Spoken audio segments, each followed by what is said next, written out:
o'clock. You go an hour? 58, yeah. Okay. Yeah, you've clearly you've done this before. Oh, yeah. You radio in college? What? No, just...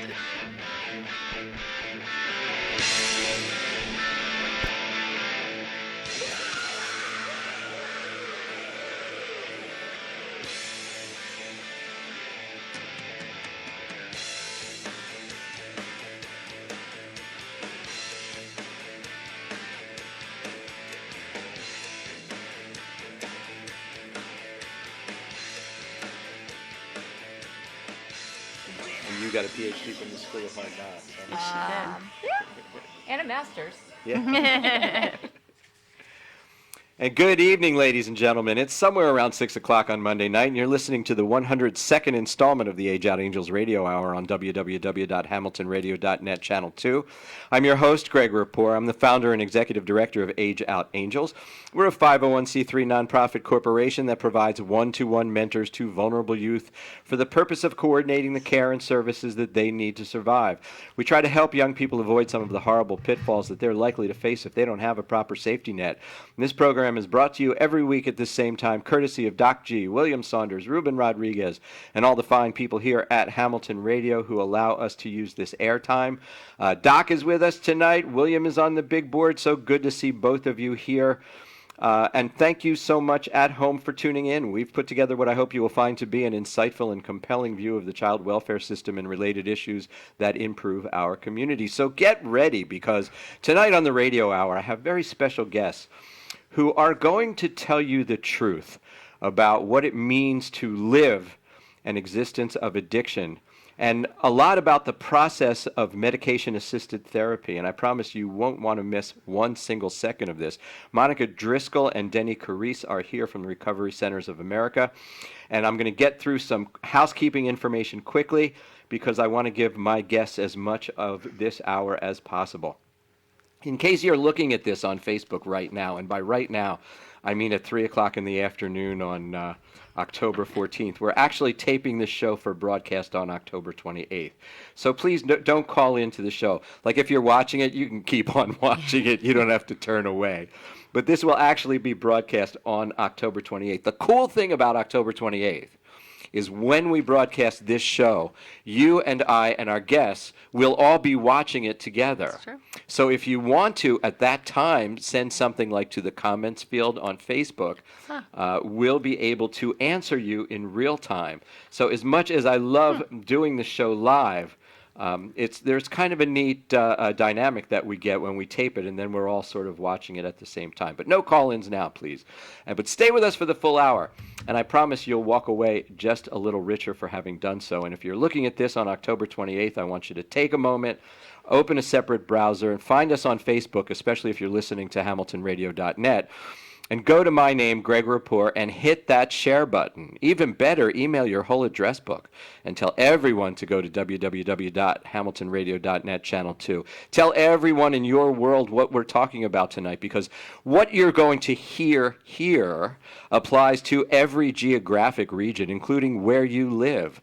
Even if you're in a foreign country. We do have some listeners, believe it or not, in Ukraine and Sweden. I believe it. And so this applies everywhere. What we talk about here needs to be shared. Don't keep this private to yourself. Help us share it. Tell your friends. There's a generation of youth and adults as well out there who are just being forgotten. And caring people like you and me and the guests in the studio tonight can't sit still while that happens.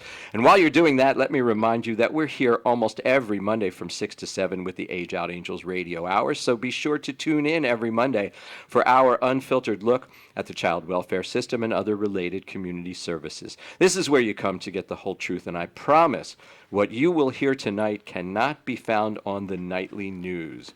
Feel free to write to me in the comments field on Facebook during the show. Be as much a part of the show as you want to. And here's the setup for my guests. I had the most wonderful time, let's say most fascinating experience, sponsored by the Recovery Centers of America, which is where these two wonderful people work. and also an organization called A Better Way. And A Better Way works with people when they enter society after incarceration. So let me just take a moment and tell you about this. We were placed into a simulation that really produced an amazing experience. People were paired in couples or small family groups. I was paired with a lady who was my wife for the moment, and we were given scenarios with a series of life challenges, and we had to navigate through the social system in order to do very basic things like, keep our homes and have food to eat. And essentially we were simulating what a family endures, just to have some very basic life things that the rest of us take for granted under particularly challenging circumstances. So to set the stage, I was paired with a woman, and we were considered to be a married couple.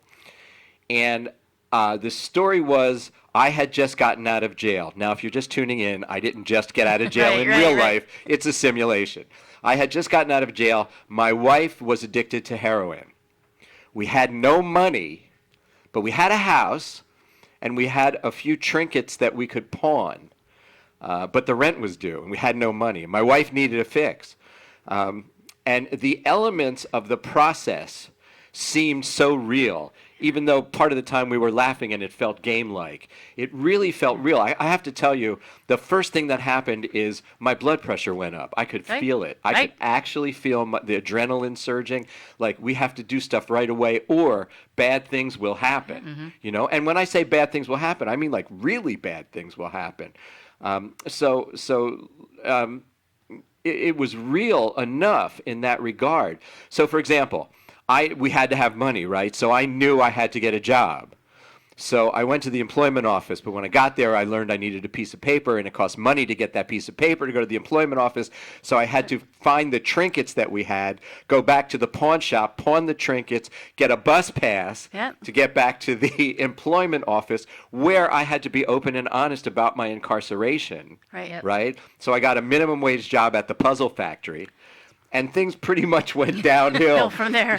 From there. And so how many times does this happen to you, right? If you're out there listening to this show and you think, I just went to DMV like last week, and you have to have 6 points of ID, and they have to be the right, documents. And I studied it and researched it ahead of time, and I had the right documents, but people in the line behind me and in front of me were cursing and yelling and screaming because they couldn't seem to get it right. And that's just to get a real ID. Right.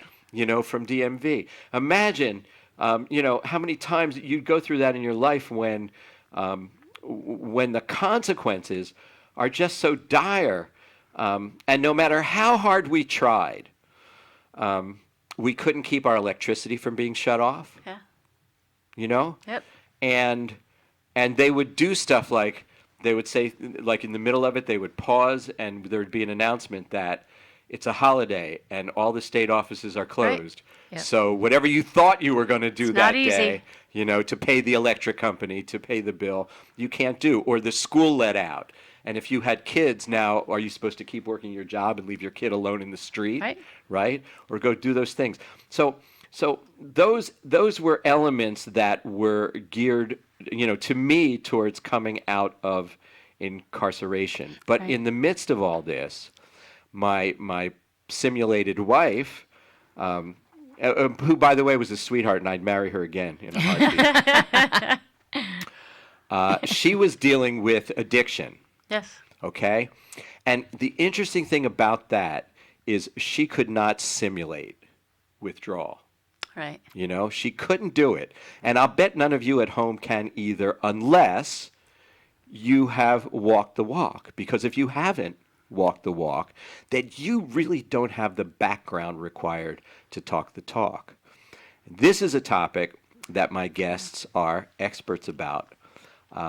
Monica Driscoll is don't tell me, you have such a long title. You are the Division Development Director for Medication Assisted Treatment. Yes, I am. Welcome to the show, Thank you. Monica. It's good to have you here.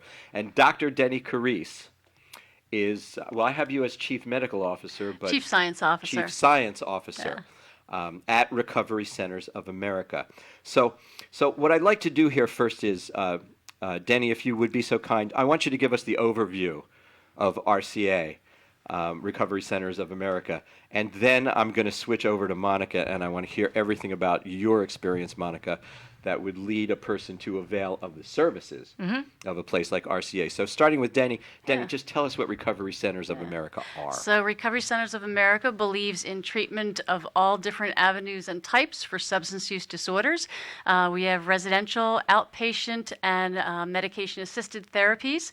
We offer, we are an in-network with insurances, and we take Medicaid for our opioid treatment programs. We have 24/7 admissions. You have a problem, we get you in right away. We have a 24/7 hotline, 1-800-RECOVERY.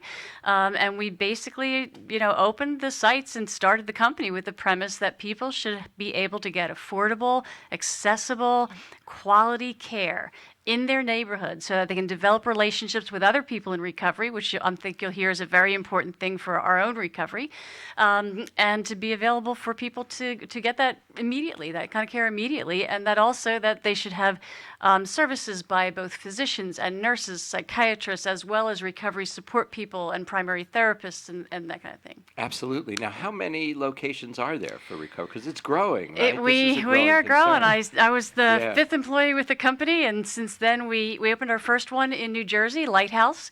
That was in April 2016, and that is a large residential program that also has outpatient and intensive outpatient. They use medications there as well. And we now have 6 such sites that have outpatient and residential and detoxification services as well as medications. And we have in New Jersey alone, we have Trenton and Summerdale opioid treatment programs. Monica knows more about the opioid treatment programs. How many more of those do we have? We have those 2, and we're slated in the next couple months, a couple big projects in the work for Pennsylvania and New Jersey. Great. Yeah. So basically, you're Pennsylvania, New Jersey. No, we have our Right now, we're just New Jersey for for medication-assisted medication, treatment. right? Our large outpatient sites, which are really campuses for addiction medicine. Yeah. We have 2 of those outside of Boston, up in Massachusetts. We have 2 in Maryland. We have in New Jersey, Pennsylvania, in Devon. New Jersey's in at Lighthouse in Mays Landing. Right. And then we have one slated to open in Sayreville, New Jersey. Yeah. Okay, and Down in Raritan Bay. I want to point out to our listeners that Recovery Centers of America is actually a for-profit company. Now we've done 102 shows with about 180 nonprofits Okay. that we promote. But I was thinking about it. I mean, first of all, I definitely wanted to have you come on the show. I didn't want to hold the fact that you were for-profit against you. Right. But the more that I thought about it, the more I started to think, this is like really serious stuff here. Yeah. This I mean, unfortunately, it's the plight of many nonprofits that we start, in a somewhat disorganized manner. We don't always have all of our ducks in a row, Right. and this would be a situation where, sort of starting a company in that way, you could actually do more harm than good. Right, and for-profit and nonprofit in our field now is really a tax status. Yeah. It really is nothing else. There are many, many nonprofits that offer a 30-day stay for $50,000 a stay and take cash pay Yeah. only. Oh, yeah. There's many. We're a for-profit that if you have insurance and you come in to see us, you may only, for a 30-day stay, you may have a deductible Right. Yes. and a co-insurance. So your total cost might be $2,000. Yeah. And because we negotiate with the insurers, every single thing we do is included in the cost. Excellent, So yeah. there's no extra drug screens or lab tests or doctor visits. Everything's in that one cost. Whereas, so really it's a for-profit, nonprofit in our field is really just a tax status. Yeah, and certainly a blurred line. Yeah. When it gets to that point. So you said you were employee number 5 I was. in the Yes, company. Yes. So you've been part of this whole growth, and I guess on the one hand you must be thrilled with the growth, and on the other hand, there has to be a part of you that's thinking, it's this opioid epidemic that's fueling our rise, and really, shouldn't we just murder the Sackler family? I think that on occasion, or And at I'm least not we should. advising murder, we except I'm recommending it. We should get their, I forget what it was, 13 or 23 billion dollars that Yeah. they took out of Purdue Pharma back from them. Right now, they're offering to chip in $3 billion, and I actually It's don't so think that's lame. near enough. Right. That's right. The It's damage lame. done. Yeah. No, we should take every penny Yeah. and put them in jail. Yep. And let them face the same consequences that any drug dealer Right. Yeah. might face. I agree. Time alone. Time to have to sit and take a hard look at, where this really took them At and who they raping hurt. Republican, God, killing people. It's horrible. It's as though they held the gun themselves. Anyway, enough about the Sackler family. But I always Maybe. like to take a moment on every show and tell people how much I abhor them. Yes. Even if it's the wrong topic, I don't care. I'll still complain about them because they've actually killed people. All right, so people can check in any time. Yes. Right? And I would imagine that people will frequently check in without insurance or even not even knowing where their wallet is. We get a lot of calls at our call center, and so we help people through the process.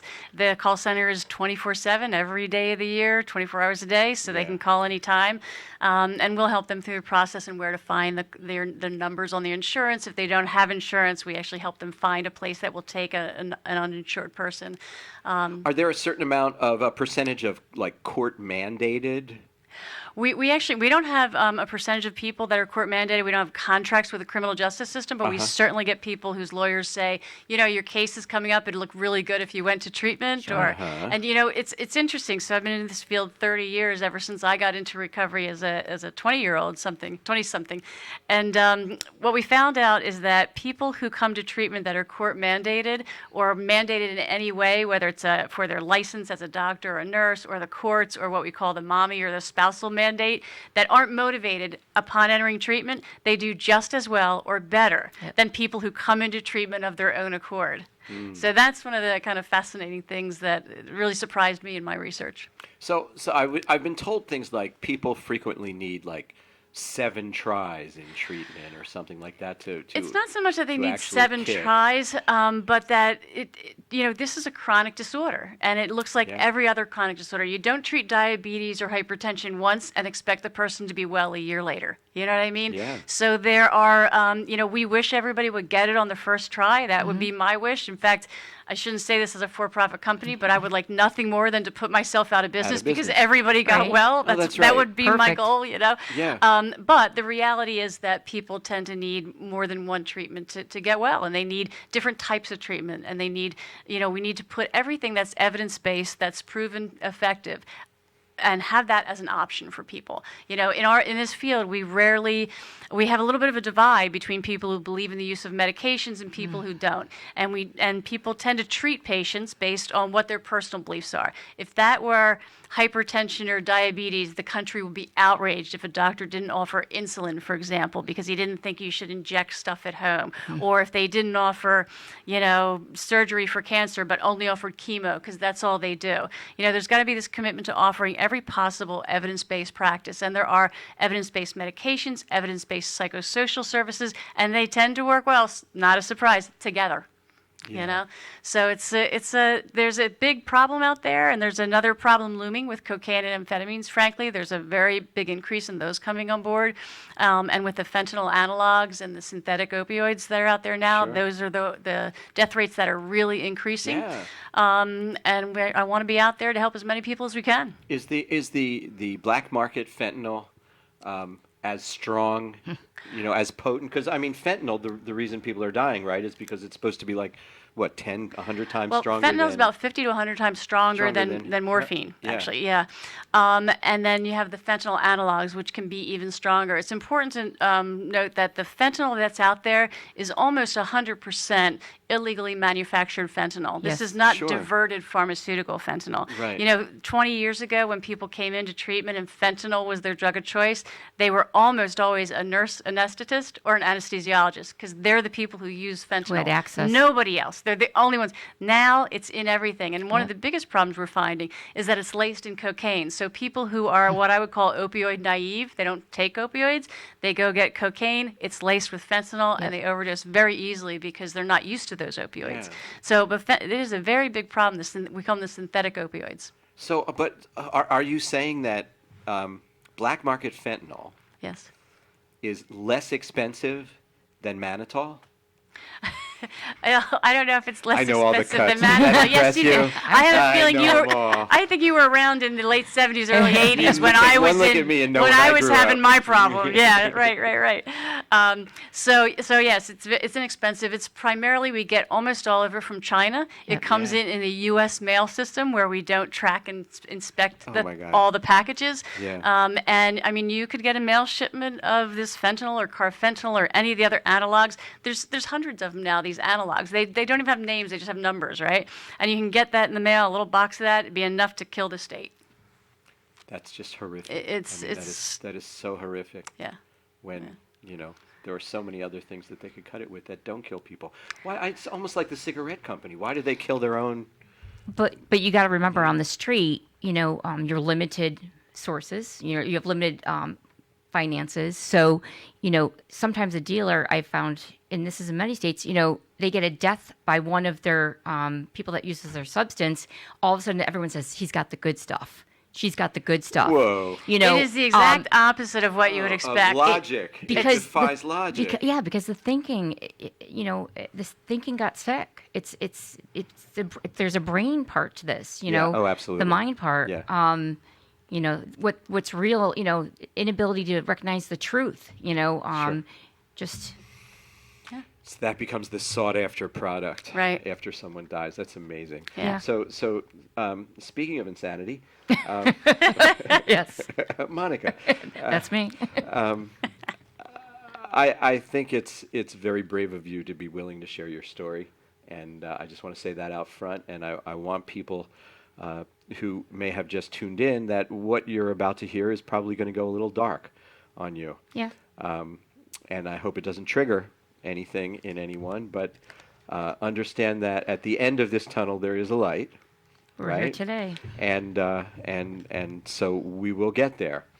But let's kind of start at the beginning. What was your growing up circumstance? What was your young years? So just to give you background. Background, yeah. So Irish Catholic family, youngest of 5. I'm sure there's a statistic on why so many people are the youngest in their family with addiction, because many times I've been in the rooms of AA or NA, and I found that trend and pattern. I'm like, so there's definitely got to be something with that. But so the youngest of 5, and relatively normal life. All my siblings were 2 years apart. I was 5, so I was like a happy surprise, which I think is another word for mistake. But in the Irish land we use that. But father had a great job. Big industry. Parents belonged to a club. I was expected to Private go. school? I went to private high Parochial? school. I went to a private college. I went to a private graduate school.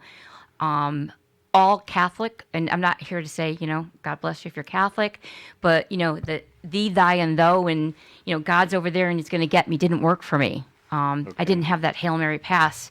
When I needed it, something tapping into something that was bigger than me, just a power bigger than me. I also had a trauma history, some abuse at a young age. So that was there too. So if you're going to say I'm powerless, I'd go to these places and say you're powerless. With trauma history, no way can I be powerless. I have to protect myself. So long and short, so the 5 kids and went to a private high school. Did very well. I was a people pleaser. Loved to people please.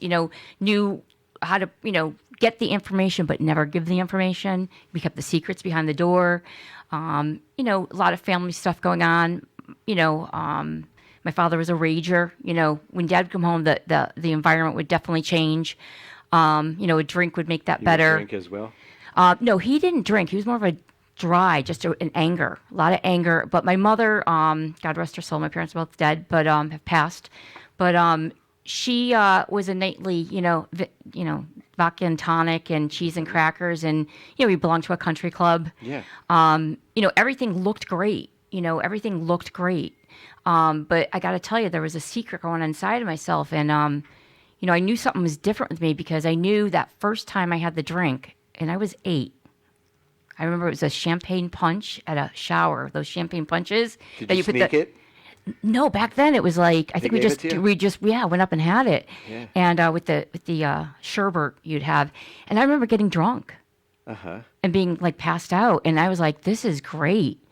I feel better, and that's at 8. That's how tight my skin felt back then. Wow. And I didn't even know it. But I was regularly drinking through, very much through high school, college, smoking pot, things like that.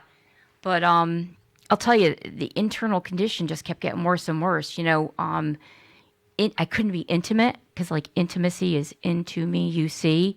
I sure the hell didn't know what I was inside, and I sure the heck wasn't going to let you take a look. And is a lot of this stemming from trauma?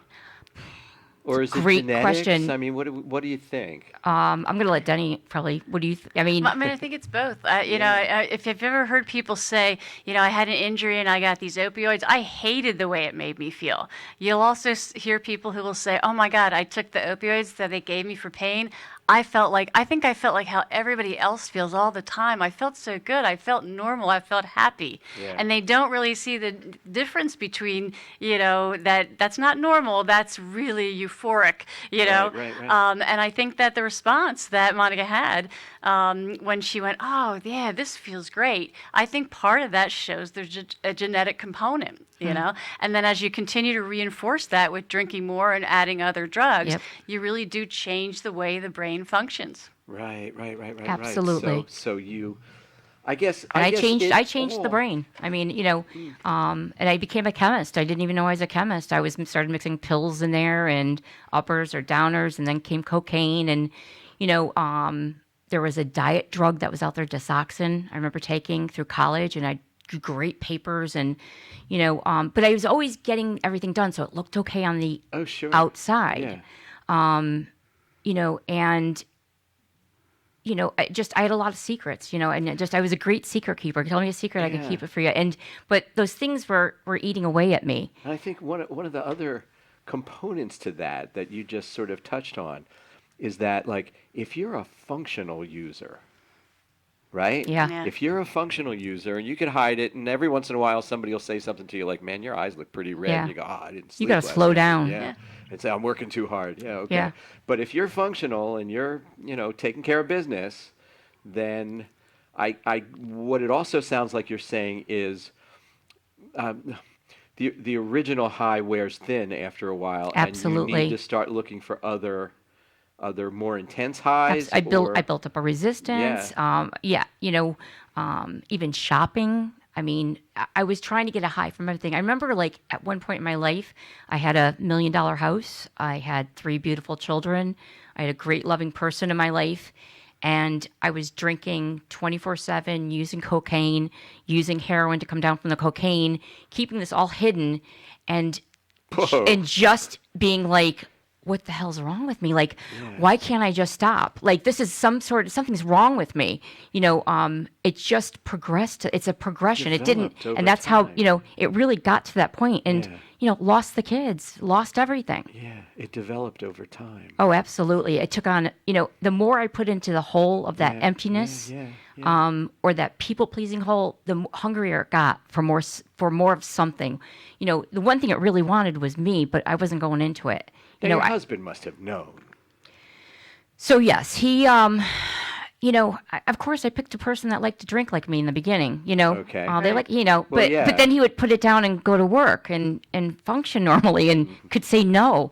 The solution to my problems, the solution to my uncomfortableness is like, I needed that. I needed that to vacuum in the morning. I mean, I would drink champagne. I mean, I was convinced on the Today Show that they were all drinking. I should drink because they're having cocktails, and that's why I couldn't vacuum without drinking. I I mean, how remember crazy. Once I got hypnotized to quit smoking cigarettes, and part of the hypnosis was you can take a shower without a cigarette. The car will start with Yeah. just keys, not with a cigarette. It was he went through every aspect Yep. of daily life exactly as you're describing now. and associated it with what we associated it with, which was having a cigarette. All my behaviors were very much associated around using. Yeah. Yeah. It really, That day came. it That day controls came. It didn't start that way, Yeah. but that day came. Yeah. And How long did it take, though? So how many years are we talking about? This so, process? Till you were full on hooked.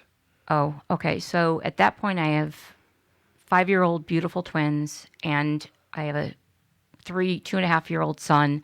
And I'm going to tell you, part of the reason I had kids, I thought that would make me responsible and that would make it go away. Right. I mean, like, I tried everything. Yeah. I was going to outthink this. Right. There must be a way I can drink and drug safely and still do these things that I didn't know how to be a mother. I didn't know how to do anything. I'd gotten stuck at probably 8 years old. Right. So at that point, it was a birthday, and I'd come home intoxicated, and he had had enough.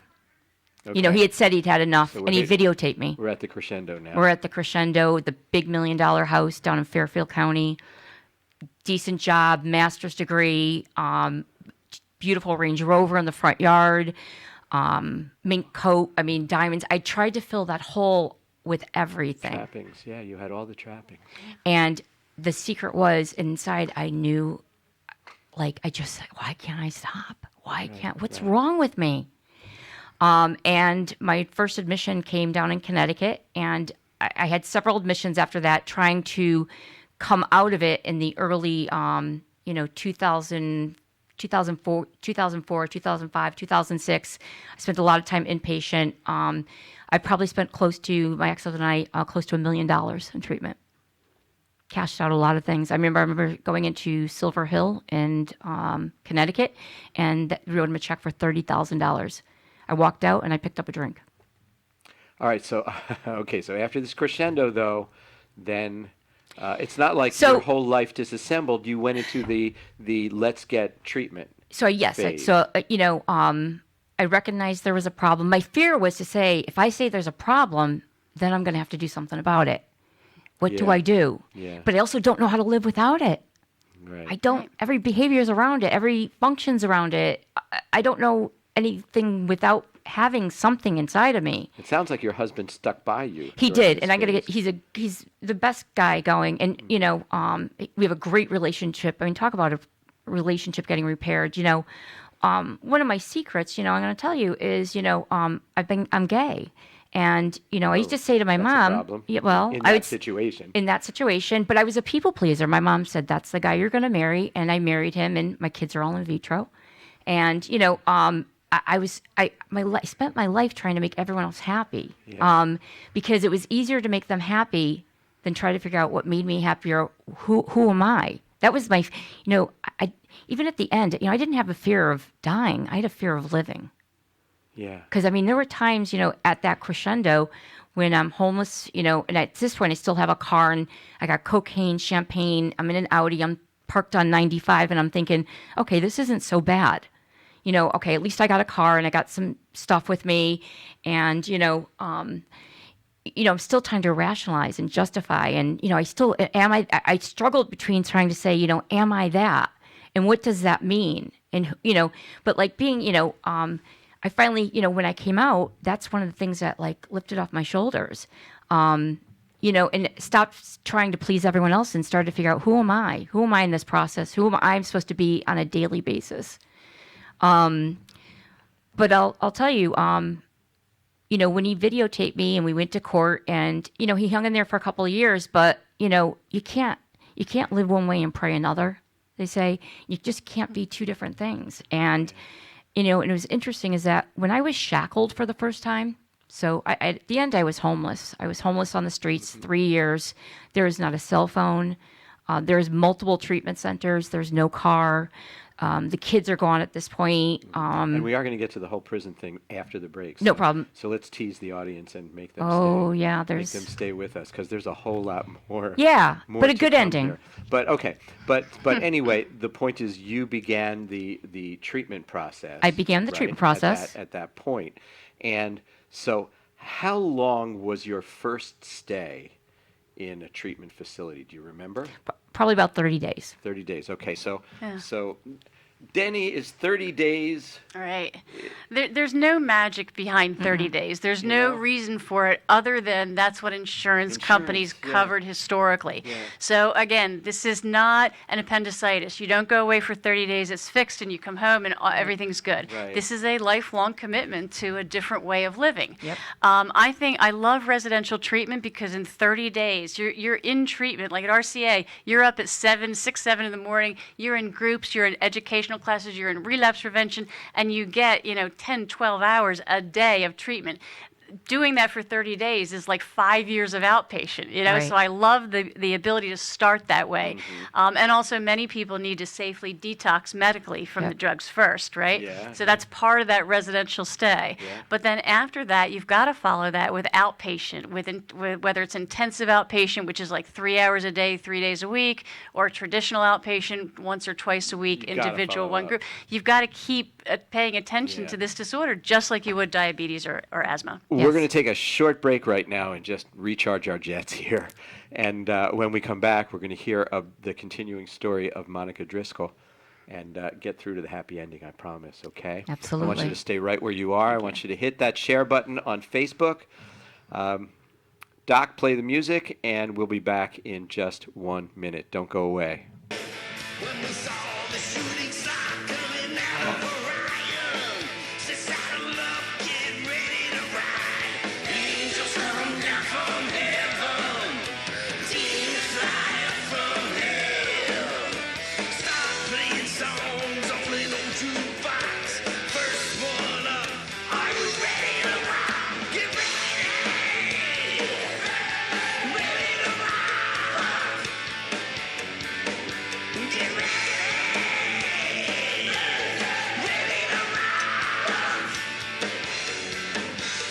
Demons coming alive from an old tree. Witness dance by the fire. A white witch howls at the yellow moon. Crimson cones get hotter and higher. Angels come down from heaven. Demons fly up from hell. Start playing songs on an old jukebox. First one up, are you ready to rock? Get ready, ready to rock. Get ready, ready to rock.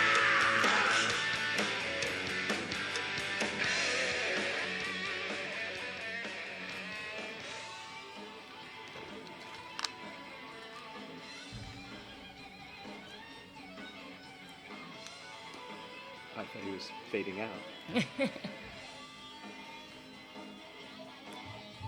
Okay, that's enough. You're live. You ready? I'm ready. You're live.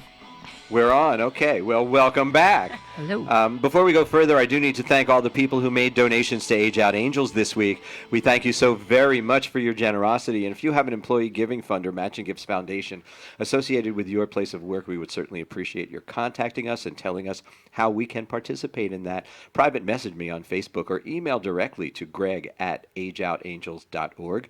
And I want to remind everyone that you can donate to Age Out Angels every time you make a purchase from Amazon. All you have to do is designate Age Out Angels to be your Amazon Smile designee, and a portion of your payment will go to Age Out Angels without it costing you 1 penny more. Awesome. I can That's make it great. easy for you to do that. All you have to do to become Age Out Angels, to become your Amazon Smile recipient, is contact me either via Facebook or greg@ageoutangels.org, and I will send you a link that will take you directly to our designation. And save you the trouble of going through the entire alphabetical list, even though we're in the A's, Beginning. right? But still, at Amazon, are you kidding? That list must be like Must be 10,000 incredible. companies long. If you just joined us, my guests are Monica Driscoll and Denny Carisse from Recovery Centers of America. And we were talking with Monica about her issues, personal issues with addiction. And where we left it was you were going in now for treatment. You had a 30-day Yeah. thing. And how long was the entire stretch of in and out of treatment facilities? Did that last a year or 2 years or 5 years? How? So I can tell you, when I graduated college, and I'll tell you that was in 1988, I got my first DWI on St. Patty's Day, like the year after. And I remember, my parents almost saying like, "Oh, you got it on St. Patty's Day, and you're the Irish cat." It was almost accepted. I hate saying it, but Yeah, like, it's weird. but like with this progression and at the end with the rehabs, I mean, I think when I finally just knew I couldn't stop, but I didn't know why I couldn't stop, and I had to admit there was something wrong. I was in and out probably for about 2.5 years. I spent probably 3 years, and I got to tell you, all those experiences are amazing. They all led me to the woman I am today. When all those places planted amazing mustard seeds. Every time I'd go back to another place and say, "Why am I here again? I know the big book. I know, why can't I let this go?" I learned more about myself that when the time came right, it was going to make a lot more sense. It was almost like God was preparing me. So what you're saying, though, is that it wasn't like, say, 10 failures and 1 success. It was 11 processes that led to the end. Yeah, I mean, to an ultimate end that has a length to it. Yes. I mean, there would be times that I would walk out of treatment and, I might be okay for 2 or 3 weeks. But here's the thing. I also, I think with that trauma history, to admit that I was powerless, I didn't like that one down position. That's what kept me safe. So why would I want to let go of something safe? Like, and I had to relearn a whole new way of thinking, like my shame. I had such shame, such guilt, such remorse. And I had to realize, like, I always thought pride was like, oh, the great I am. And it was after this that someone said, pride has a reverse coin. It's the great I am. But the same is, if I'm a piece of crap, you're still being prideful. Like, I didn't get life lessons of, Denny and I ever talk about this, like, of how to get angry and how to move past it, how to live life on life's terms. I was too busy, kind of just parroting and mimicking, and giving what people they wanted. So when the time came to live on my own, and you took away my solution, which was the drugs and alcohol, if I didn't, I could put some time together, but it just wasn't ever long enough. I'd start to get a job back, and then the stresses would come back, and I'd start to see the kids again, and the guilt and the shame and the blame would always take me out. When I'd watch the ex-husband drive off with the kids, and I'd go, go get crack. Yeah. I mean, that's really what, you are a piece of crap. Look what kind of mother you are. Look what kind of human being you are. You had so much, like, all I could see it was for the longest time was a moral failing. Mm-hmm. And that's the message I knew growing up, that this is a moral failing. Now Suck it up. You did spend some time behind bars. So, and just to touch base, let you know about the genetics, is that my both her parents were active alcoholics. Mm-hmm. I mean, to the point that my grandfather did not have his license. Mm. So there is that was a component. There's a perfect storm brewing here that I had no idea was happening. But so at the end, like I said, I remember my last summer in, I'm trying to think, 2009. It was a hot summer. And, I'm hustling in Hartford, Connecticut. I mean, Connecticut is a very rich state, and Fairfield County is. Oh, yeah. But it is not. We have Hartford, we have New Haven, we have Bridgeport, we have Waterbury. These are struggling towns. I've ripped and run in all those towns. And, and again, like I met you, people say you don't look it. And I get so angry when I hear that. Please don't, it doesn't have a look. This disease does not have a look. It does not discriminate. But at the end, I remember having Crocs on. And I walked so much on hot pavement that summer that I burnt through my Crocs. Like that I was actually stepping on stones through the streets and hustling and stealing and robbing. I had to change who I was in order to survive. So you're doing these things with a master's degree. You're living on the street. Yep. With a master's degree. I have a master's degree. I had a fabulous job, fabulous family. Did you, when you were living on the street, did you meet other people who were like you, who had that sort of same credential? No. Not back then. I think today you see more of that because of the change in the dynamics of addiction, and the growth of addiction, and again the fentanyl and all that. I think there's things have changed time, but Did you live in one of those sort of homeless enclaves? Oh, I lived in abandoned housing. I remember, I would go, I was a champagne and cocaine girl. At the end, I was drinking a 45 because that would get me drunker the fast, Yeah. And I remember one time urinating behind a building and coming out, and the police said, "Come on over here." And they knew me from hanging around, and they kind of left me alone, I think sometimes because of my looks. But a lot of people on the street, that I was a target. I really, had to learn how to survive. But, and they were like made me pour out the beer, but where they would have arrested someone, they let me go and, I'd make up where I was going to or whatever. But, at this point, it's, I'm prostituting. Yeah. It's $20. That's it. I don't know whose car I'm getting into, but I need that fix. I get $20. I'm starving. I remember being so hungry, and going, do I want a piece of pizza or can I get a bag for 15? And then I need the stuff to light it, and that's going to be $1. It was like kind of my real first experiences with money and survival, because I'd had access to a lot of money and didn't know it didn't hold a right place in my life. I didn't have a healthy relationship with it. I'm so graced today because I've the pendulum that swung such the to one way. When the time came right and the light hit, boy, did it swing to the other way. And, and at the end, I rusted many times, but then I that one night, August 9th, I went to prison. That was different. How did that come about? How'd you get arrested? So I'd been arrested many times, and, let me throw this in there. There were times, suicide attempts. I remember Metro North was closed down, all trains coming out of New York City because I was on the tracks with a glass, with a bottle of champagne. Again, I was not afraid to die. I was afraid to live. Yeah. Living was the scariest word to me. I had no idea what it meant or how to do it. But at the end, I'd been arrested many times, DWIs and drug paraphernalia. But at the end, all that came to fruition with, a prostitution, got into the car. And I'd always been able to talk my way out of, in other Danbury. All of the towns I was able to talk my way out of it. Something was different this time, and I was just tired. I can't explain how tired I was. And I'd been on the streets for several months at this point, really just alone. And no, like I said, nothing. And having to survive.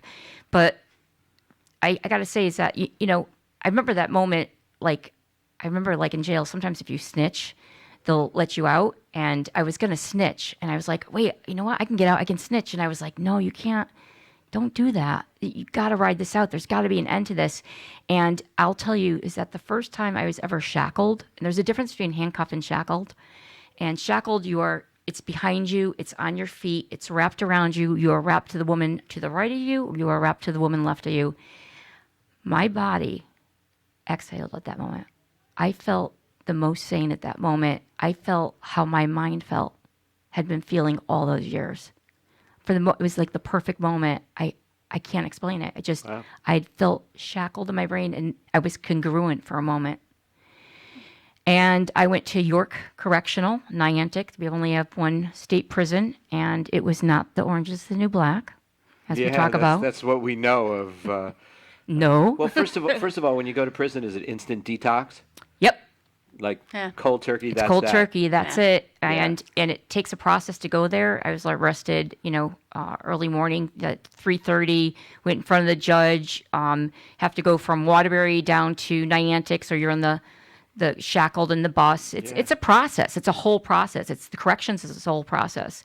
You have to go through medical. You have to cough, and they look in places. This is not detox. And I'd only been used to rehabs and detoxes, especially, and I'd gone to state. I'd gone from Silver Hill to Blue Hills, which is up in Hartford, the state, a guide of them. And, the guards weren't nice to me. They weren't, my smile didn't mean shit. Excuse me, and everything just became different. And, and I did several months. I did a several-month bid, and, in a tier. And if God doesn't have a sense of humor, you ask me about people, my bunkie, and they use the word name bunkie. When you're in prison, it's your bunkie. It's like your roommate, like in college, your bunkie. Yeah. Her name was Monica, too. No. Okay, listen, I couldn't make this stuff up. And she had a master's degree and a sob, and she had a bad opiate addiction. Huh.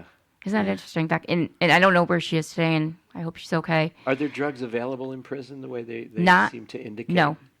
And I'm going to tell you, is that the only time I saw that? You go on a court run, and that's the only time you have connection with people coming in that may have drugs on them. And if you get caught, or I remember one of my people in my tier.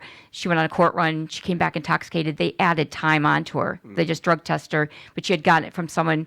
But no, it's not what you. It's discipline. It's regiment. You have time to sit and just think. It's a long day. You are hungry. If you don't have commissary, or people have to put money on your books or commissary, you're hungry.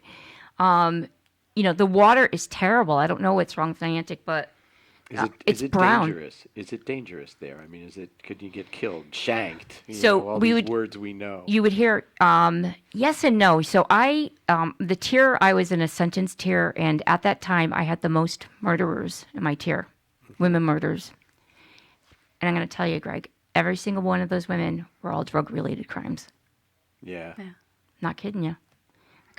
And situations I could imagine myself in, and through the grace of God, got out, got my stuff, left.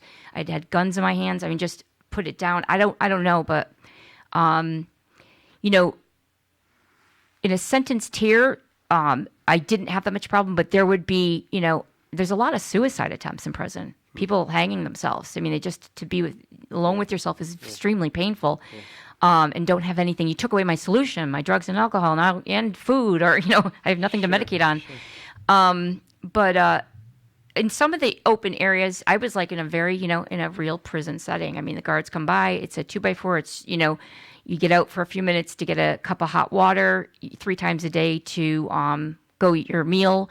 You don't get seconds. It's very regimented. The guards are stay to the left of the line. Don't look at me. Don't talk to me. It's following the rules. And if some of the other places they get into fights and women bickering, and and the whole place goes into what's called lockdown. Or if up in the men's prison, if something big went down, our prison would go into lockdown.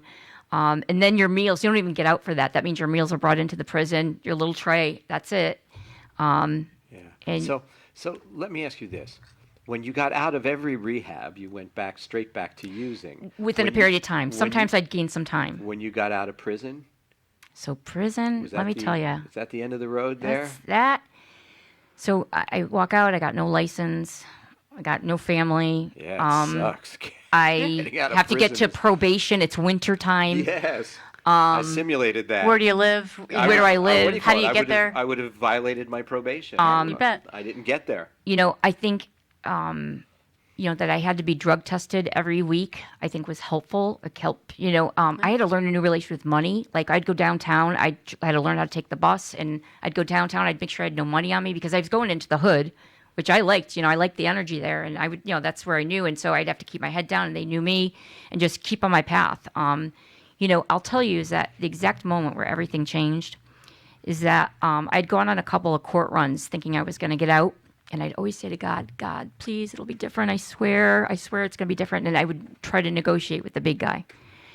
And I'd have to go back. And court runs are a long day. You get up at 3 o'clock in the morning. It's a long process. You have to go through medical. They load the bus. You go to one station, and then you go out to all the different courts. It's a very long day. And this court run I went on that day, I'd heard I might get out. I heard I might not. I'd heard it before. And I'm walking through the prison, and to go to medical to get ready. 3 o'clock in the morning, and I look down and I see a penny. And after my mother died, anytime I see a penny, I would think of my mother. And there's no reason there should have been a penny like on the prison ground. Like just there shouldn't have been. It's just there's totally out of place. It's out of place. Yeah. And I thought, and like the way I can process days, just so you know, is because I've had years of therapy. I've had a lot of time to process this. I didn't know some of these things at that time, but I go through jail, and so I'm in court that day, and it's a long morning, like 3 o'clock, and I'm up in the Waterbury court, and they bring you underneath the court building, and again, you're shackled and unshackled, and you're sandwich, your bologna, and if you're lucky, bologna and cheese sandwich, maybe 2 with a glass of milk. I mean, you're urinating with all women around their own toilet. It's can't have modesty at that point. But I had gone up and down to the court level and a couple times, and it got to be close to like 2:33, and that's when courts are closing. And I was still, in my, it wasn't looking like I was getting out. And, my Hail Mary prayers, at that point I said to God, and I remember this moment clearly, I said, and I meant it. This is what I meant, full and full. I said, if I have to go back, I don't know, God, okay, I'll do it. I'll go back. And I meant it. There was 110% honesty. I didn't know why, but I just let go. I was like, okay. 2 minutes later, I went in front of a judge and she said, "Are you ready to go home, Miss Driscoll?"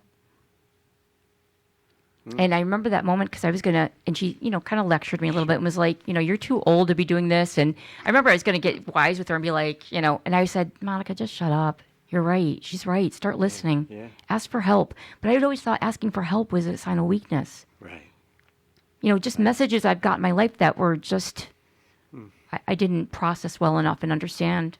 Amazing. Just amazing. Now, Denny, Yeah. I've met several people now who work at Recovery Centers of America, Right. and they all seem to have a past. Yes. Is that something that you sort of actively?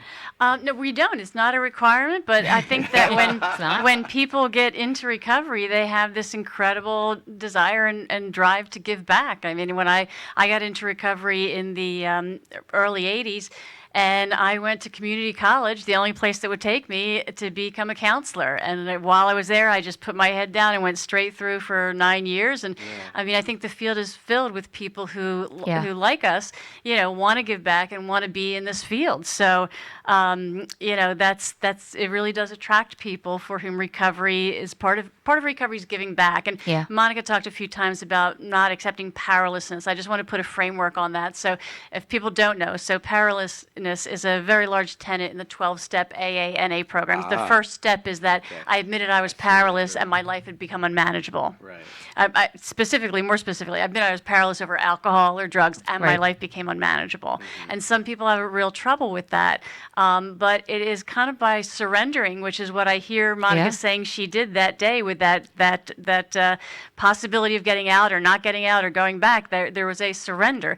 Part of surrendering and powerlessness is that it gives you kind of the ultimate power to make the right choices. Right. It's kind of a Exactly that. contradiction, but it's really lovely. And her experience in the prison system and in the jail or the holding cells and whatnot is very common. And it's important to know things are getting better, but very slowly. But I mean, if you are addicted to alcohol or benzodiazepines like Valium or Xanax, you have a withdrawal that could kill you. Yep.